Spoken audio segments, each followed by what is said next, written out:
Red and I usually do rankings together, but we decided to do our own ranking video for the top 10 Zelda dungeons because there were so many to choose from and our lists were very different. Now this ranking is only Hick's opinion, and while Hick and I will not always agree on everything, one of the best things about Zelda in general is that no one's opinion is necessarily ever right or wrong. And there's really no criteria for this ranking. I just simply thought to myself, which 10 dungeons do I like to play the most? We will say, however, that the themes of the dungeons really play an important part. It's an element that can really make a dungeon stand out. This is my top 10 Zelda dungeons.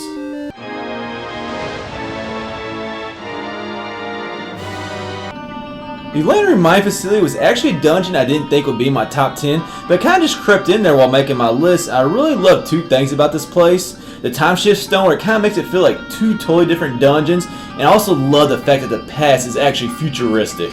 And you know, we're fans of just the brighter colors and things like that. Yes. And this dungeon starts so dull till you hit those time stone crystals. That's why I kind of like it. Like, you got in there and it's really dull, and you thought it was going to be a dull dungeon throughout, and then just when you hit that Time Shift Stone, it just totally brings this place to life with the colors. And I think the gust bellows were really well implemented into this dungeon. At first I thought it'd kind of be a stupid weapon. Yeah, stupid weapon, but once you start using it, it was very good.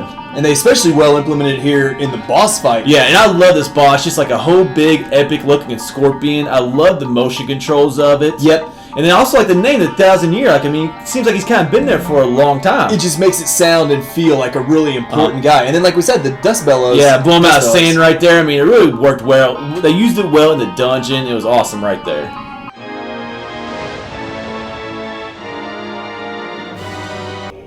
Now, one of the first things that attracted me to the Tower of the Gods was just the whole outside before you even got in, like the whole place coming out of the water and just the height and how epic it looked. And then you get in here, you got these kind of like ancient stone walls, and then with the water and the boat at it, it just really all came together very well. I really loved being able to sail the boat right in the front door of the dungeon. Oh yeah, And you actually used it quite a bit in the first third of the dungeon. Yeah, there. And then like the whole theme in this place too, it sounds like God's humming really. It really does. It just gives like that, you know, it's the gods testing you. It just gave it such an epic, like holy type feeling to it. And now this dungeon is built kind of like on a challenge, and I really did feel like I was going through a challenge right here, and I hate this part. I actually hate that part. It took me forever to figure out, but then this part right here, looking out over the water, just looked completely awesome. And this boss right here, like, it's also a challenge. It's not an enemy, but I did really like him, and I really like the neon lights in the back. Oh, it's so like futuristic, like psychedelic looking with all the lights. I don't necessarily think it fit the dungeon, but it was great to look at while you're fighting this boss.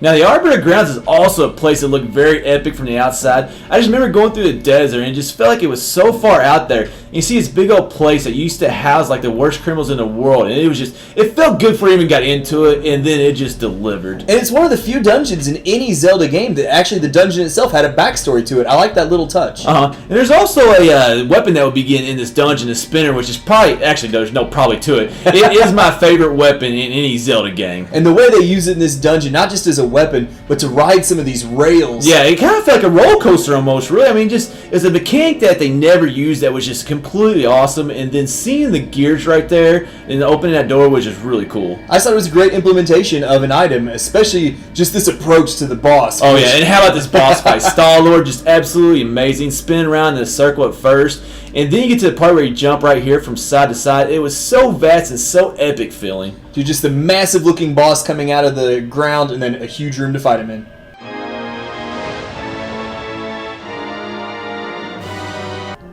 The big sell for me in the Wind Temple was actually the main room. There was just so much verticality to it. It was just so massive. And I also love how they brought back the leaf in this dungeon. So it really kind of felt with the hookshot and the leaf that you're using two weapons throughout the entire dungeon. Plus, it was one of the first times in the entire Zelda series that wind plays a really major role in navigating the first 3D one. I think there was actually a 2D one before, but yeah, just the first 3D one. I remember just being really excited about that aspect. Wow, we never played a Wind Temple before. And it was great when you hit those wind gusts with the leaf or with Maker. It just push you and keep you going. Yeah, and then like right come up here, like this main room right here, like this big fan, and then you like ride the leaf all the way up. I mean, you just got like a really good feeling of that main room and just how big it was. And it's a great visual of you going all the way to the top with the leaf and the wind stream around you. Just a great look.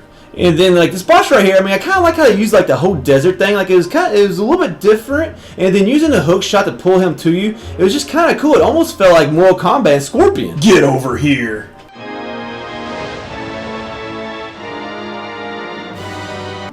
The calmness of the ancient cistern is really one of the main things that stood out to me. I just remember walking in here and just the top part is just absolutely beautiful and the water is just absolutely beautiful. But then later on we go down to basement. It's kind of like a whole heaven versus hell theme to it. And I just think that opening area, just when you get all the colors, the gold, the blue, the green, it really is the best looking intro to a dungeon I've ever seen. But then I also kind of like learned to come and like appreciate, like the first time I didn't like the whole downstairs, but then I kind of learned to kind of appreciate it in just this darker color and how much it was contrasting in the dungeon. It is a really nice contrast, and like you said, it gives that whole heaven versus hell comparison. Now Galacto's just an absolute boss fight, easily one of my top 5 bosses. Just the look of him and the theme that went along with this fight was just amazing. And I love how he has that same gold color as that huge statue on the walls outside as and the purple car with him also. Yeah, and plus the giant sword. Yeah, the giant sword, and then his swinging the 6 swords right here. I mean, just really an epic feeling boss fight.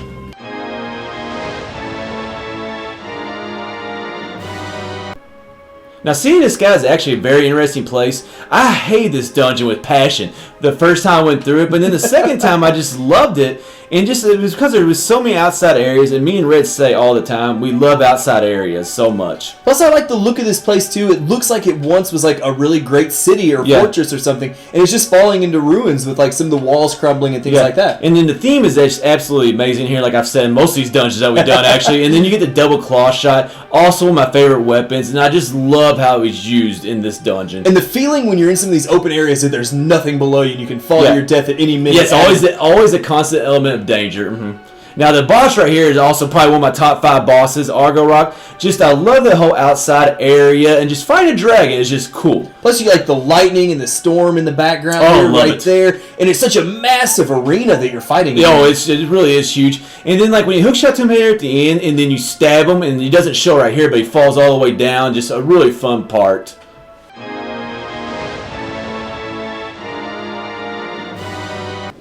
Now the desert was one of my favorite. No, it was my favorite part in Skyward Sword, and just there was a great build up in the desert, and then this dungeon just delivered. I mean, it's so awesome being like on a ship dungeon. We never done it before. Especially going inside the ship and exploring all like the cabins and the rooms, and then coming back out and exploring the deck was a great inside outside. And then it brought back the time shift stones, like where we had the whole past and present, and then like right here, like where it brings like the whole color to the area, and right that handrail right there, and the view. I mean, the views were just absolutely spectacular. Plus, I think the mini boss that we showed fighting just a moment ago is one of the best. Oh yes, it probably is the best mini boss in any Zelda game. Now the boss right here, while it was kind of funny looking, it was a very fun boss fight, I thought, and he was actually very challenging. And I love the approach to him, where like the whole ship is sinking around. Yes, And even though you're out in this desert, it's like a storm, and you're out like you can see the water, and he's it's another outside area too. Now snakes, I'm not a big fan of the snake part right there, but yeah, just the whole outside epic feeling was good.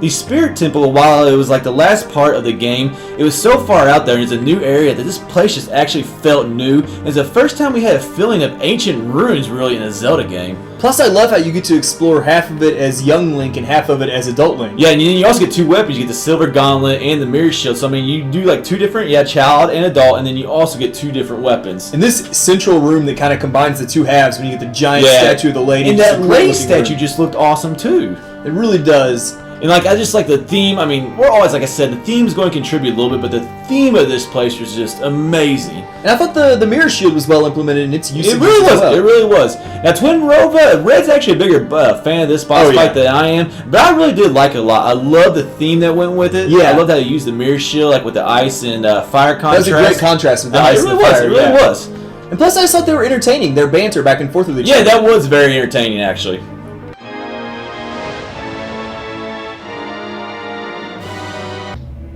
That theme, man. I just remember coming here for the first time, and now the theme I liked in a lot of these dungeons, but that theme to this place just like instantly attracted me, and then being able to use all the transformation masks really brought the whole game back together in this dungeon. And I love the concept they throw into this game that I don't think it's been used since, where you flip the entire dungeon upside down. And like how you had how the whole sky's below you, like right here, and just like it had that whole element of danger, like you could fall off. anytime. And then that room right there is just one of the best views, I think, in the entire game. And I love the fact that like the view changes, like the color of the sky changes depending on what time of the day it is. It's a nice touch. And then one thing I also really like, it had like I think four mini bosses maybe. I think so. Which you had to fight, and they were all kind of different. And then you also get 2 items in here, which you use against twin. Well, the last one you use against twin mode, and it's kind of cool being like a giant and facing these guys, and then being able like to have your option of hitting them like in the tail or the head.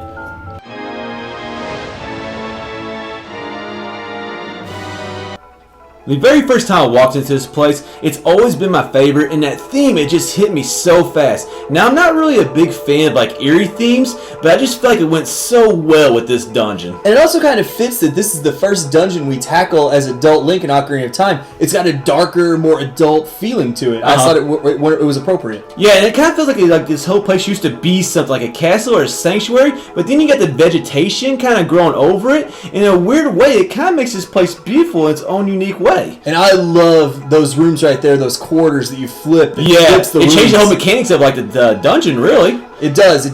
And going along with like it being a castle and a sanctuary, I loved being able to go out in the courtyards, climbing the vines, things like that. Now, Phantom Gain, like I really did like this boss fight. I liked how it came out of the pain right there. Just a really cool concept. And now, even though I'm horrible at hitting these light orbs, like it was really a fun part, and it really foreshadows the final fight that you have with Ganon.